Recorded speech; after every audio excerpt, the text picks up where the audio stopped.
গণভোটের রায় বাস্তবায়নের দাবিতে ৪ দিনের কর্মসূচি ঘোষণা করেছে ১১ দলীয় জোট।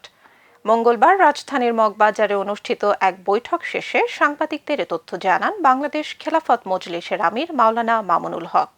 বৈঠক পরবর্তী ব্রিফিংয়ে তিনি বলেন, সরকার জনগণের ম্যান্ডেটকে উপেক্ষা করছে এবং তা উপহাসে পরিণত করেছে।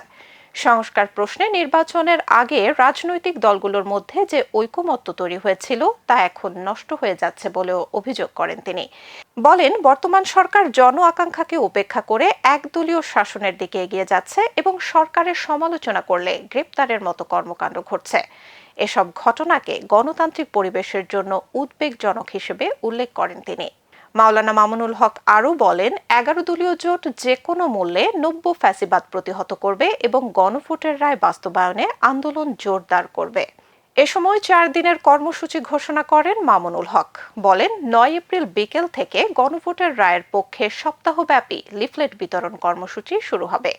এরপর ১১ এপ্রিল সারা দেশের উপজেলা ও থানায় বিক্ষোভ মিছিল, ১২ এপ্রিল জেলা পর্যায়ে বিক্ষোভ সমাবেশ ও মিছিল এবং ১৩ এপ্রিল ঢাকায় একটি জাতীয় সেমিনার আয়োজন করা হবে।